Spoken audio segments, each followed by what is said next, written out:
Hello everyone. My name's Gabe. I got JJ, Sep, and Wes here with me today. What's up, y'all? Yo. Today we're going to be doing a podcast, getting a little bit more in depth with the people that you're going to be seeing and experiencing for the next while, hopefully. Mm-hmm. Wes here is probably one of the most advocate. I fucked up. Oh, good. That's great. He's on it. You're on the dot, yeah. Yeah, dude. But Patient advocate. Patient advocate, Yep. Veteran advocate. For sure. He has a lot of experience with the sports side of things, and we're going to be asking him just a little bit more about his background today. Hell yeah, man. I Huge appreciate insights. it. I appreciate it. Yeah, and just so you guys recognize my voice, this is JJ. I'm Wes. And Sep. What's up, y'all? Gang. So, Wes, what initially got you into cannabis? Like, what age gap were you starting to get into, like, the culture of cannabis or starting to find out about it? Dang, when I found out about it, huh? We'd have to go pretty far back. I'd say middle school, so Nice. Seventh, Hey, seventh, middle eighth school. grade was when I was around it, and it was all through friends. So it was more seeing like my friends smoke, and then Shout out to the homies. just having different like bags or like whatever they kept it in. Obviously, it was all small quantity stuff, so Yeah. nothing to scale of any sort. So, But- and you grew up here in Utah, right? Yeah. So I was born and raised Salt Lake. Grew up mostly in like Sandy area. So you bunch of hooligans out here, right? Yeah. That's true. We were quite the rowdy bunch, and so it was always like my friends smoking, and that's more where I kind of like at a young age saw it for what it was. Like there was some of my friends that smoked that did very well in school, like some of the best test takers, and then the other side, like there was people that didn't do good. So some straight up nerds. yeah, nerds. No, I'm just kidding.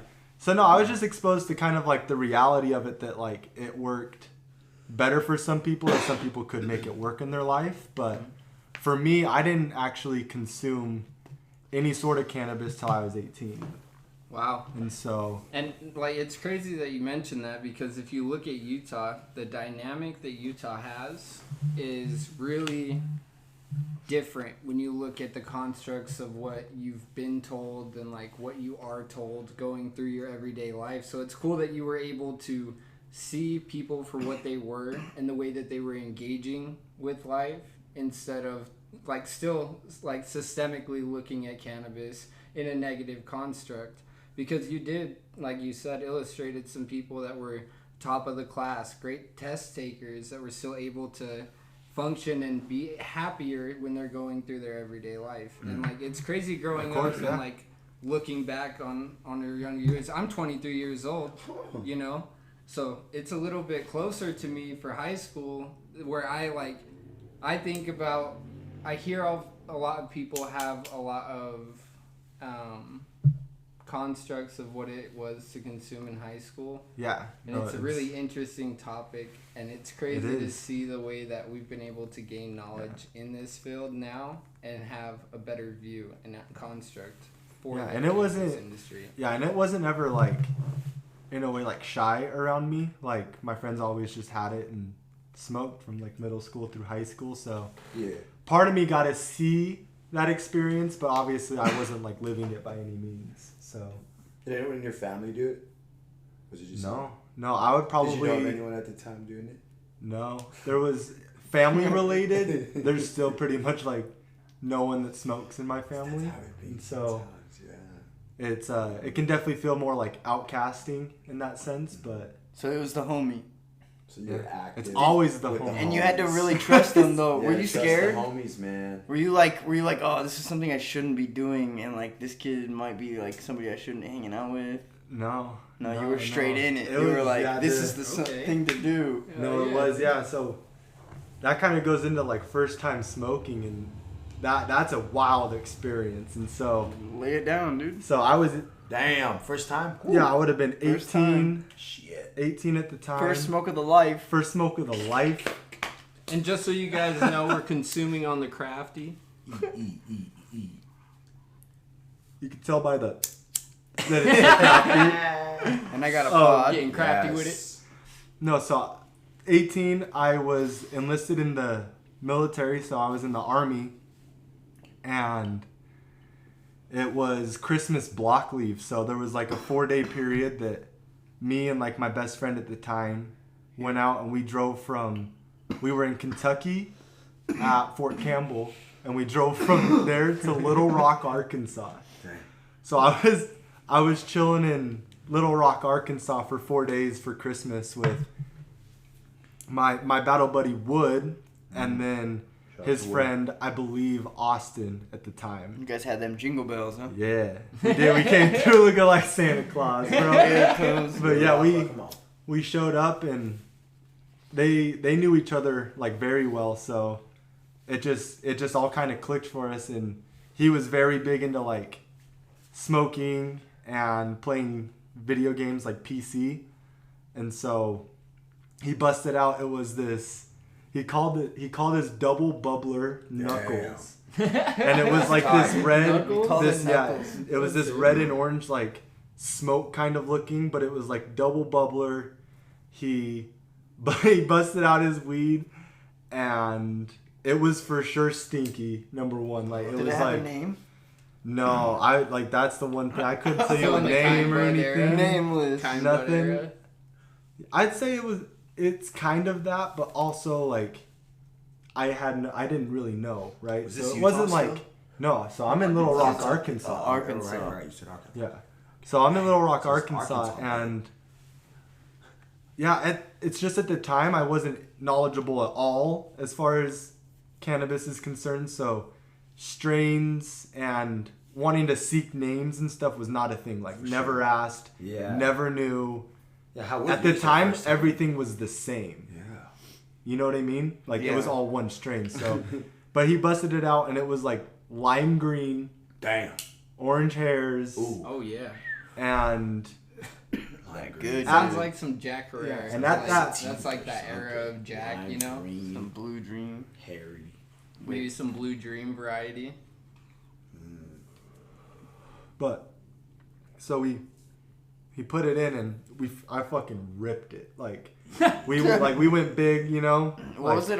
Knuckles. Yeah, Knuckles is just this double bubbler, fucking fire, dude. It was pretty sick looking back, and yeah, I got fucking. Did it have a big bowl? Stoned. Is it a big bowl? Stoned. It was probably average bowl, but like. So like a gram and a half? One decent hit, and I was just fucking Throttled. floored. Absolutely floored. Like some super people- red eyes. You've heard that some people when Munchies they like smoke crazy. for the first time they don't get high. Like that's a lot of like That's crazy. Like, commonly the first time I smoked, I didn't get high, and that was it for me. First time Really? I smoked, I didn't get high. I acted high Damn. He's acting I wish I could have acted high. because like I was with people and I was like, oh, I can see shit, and they're like, this fool's fucking faking it. Like, we know what being high is, dude. You're the only one that doesn't, you know. Like, We know you fake it. yeah, we know you're faking it, but I was like, whoa, There like, was. oh my Oh god. man, there yeah. was no faking it. I'll tell you that. I was just straight Tore up. tore up, Yeah. 100%. Like Man found some I remember jazz. just always going back down because he was upstairs, so we would always go back downstairs, and like there was so much like treats out, food out because it was Christmas time, Nice. and like we literally got there, smoked that night, and they had like a big old family like party.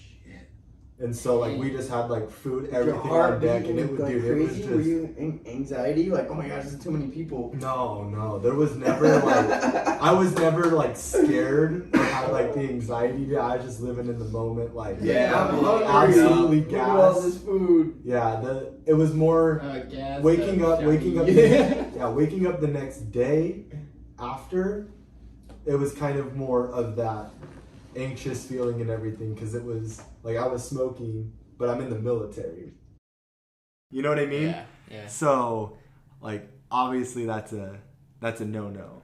I hear it. And so there was things that we did like cleanses, and like I put myself through some crazy workouts. Like Oh, dude. wrestling days, right? Like trash bag. Oh, yeah, You know what I dude. mean? 3 pairs of sweats, Just 4 the hoodies, sweat all drinking like 2.5 gallons of water a Hitting day. that Like, sauna. yeah, and we did that. I did that like every day for a month, and we didn't have a drug test, and then after that I stopped.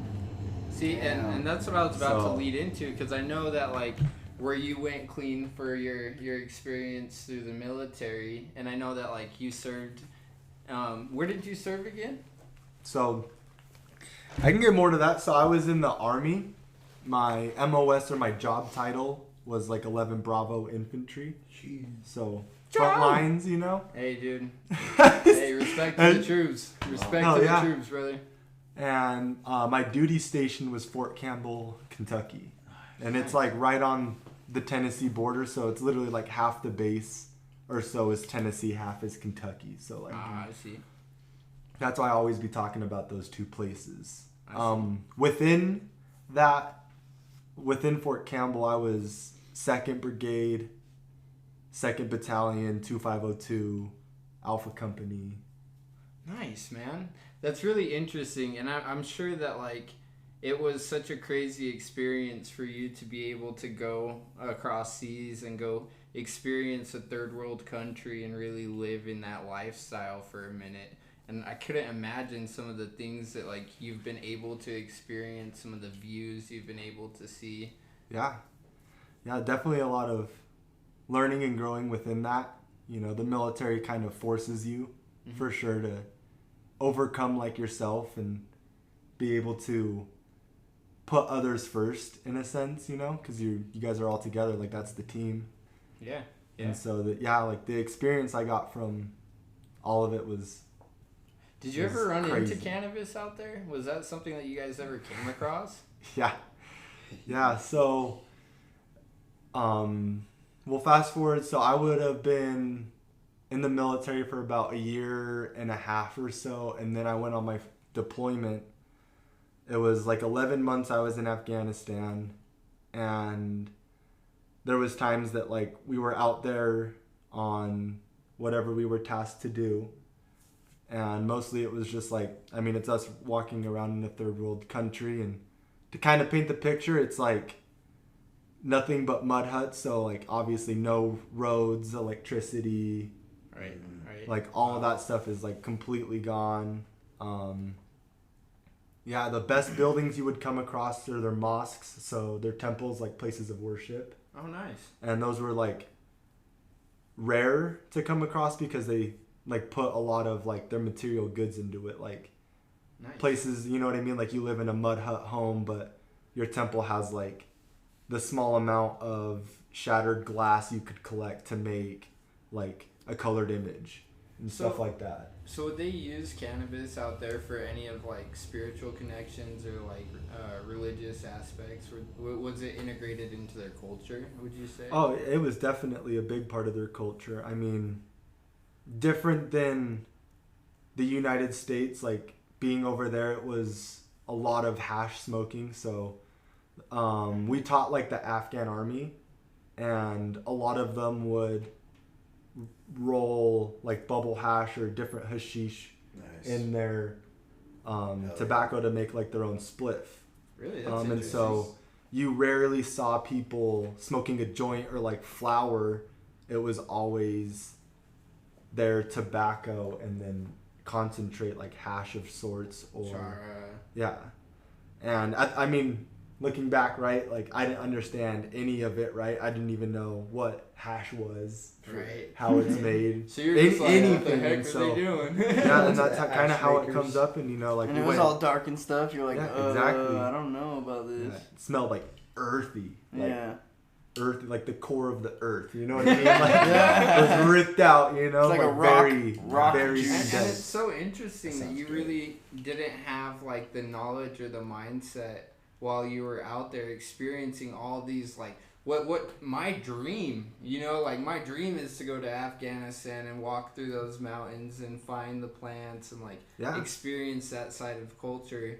And you got to experience it, but you didn't even know you were experiencing. Yeah. You know.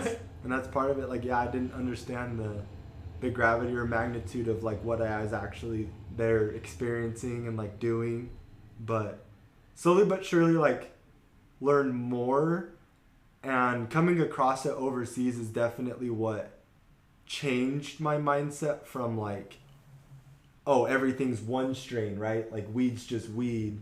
Right. Like right. I couldn't even like, I wouldn't be able to tell you good weed, bad weed. Like Damn. beats me, you know? I see you. Like I have no idea, but after being overseas and like Afghan army talking about hashish and like the little interpretation we can make out, and obviously getting to consume a lot over there,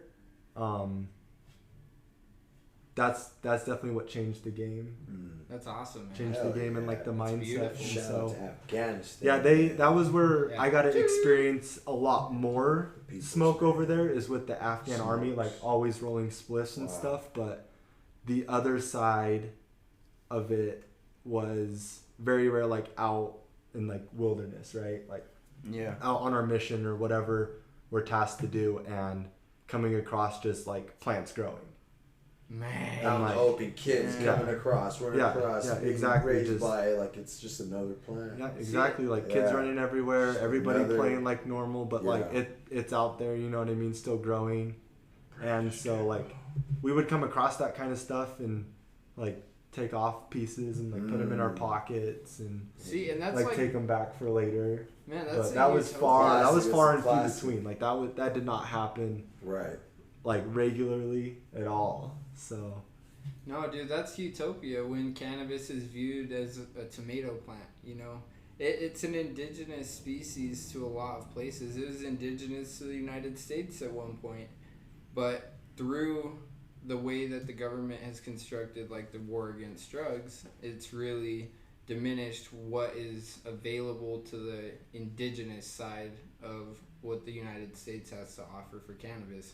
We're fortunate and we're blessed to have like California and like our recreational and our medical states still advocating for plants, but and getting them into soil, you know, and like planting them in our ecosystem and allowing them to be influenced by the microcultures that we have, especially unique to the United States alone. You look at Utah. 100%. Utah could have some of the best cannabis in the world. If you look at like the temperature ranges that our mountains experience, if you look at the fertility in our soil, like with how much snow runoff, and we're listening to a podcast today. Shout out First Smoke of the Day. They had Dragonfly on there. Really amazing podcast, and they talk about like the fertility that avalanches bring and like how much soil it makes run down off the mountains. The and how runoff. much potential. Dragonfly medicine. Yeah, shout out Dragonfly Earth Medicine. They're really doing good out there, spreading knowledge and really advocating for us. But yeah, so I think that the amount of potential that the United States has for creating that environment where it is something that's naturally integrated into society, it's something that people use in a multitude of ways, and it's really 100. beautiful. It's so Yeah, possible coming- to. It's like crazy. Coming alongside Gabe with the military and stuff, like what would you say are like the barriers for like other men, women who are serving and those coming back that they face here as like, you know, as our front line, as our men and women that have gone overseas, right? That you put your lives, right? Yeah. But then you come back and it's like, In some states, it's not legal. you know what I mean? I heard a story, right, Dealing where with it's the like VA. he comes back from the military, right? Him and his wife get his med card, crosses other state lines, gets pulled over, slapped with 5 years after just coming back. You know what I mean? Yeah, And then sadly, you're like I mean, you have so many of those stories that people get locked up for bare minimum Right. and stuff, but the what whole can they like do to help the VA and the you whole- guys that are like, yeah. So what they would be able to do to help, I know they have.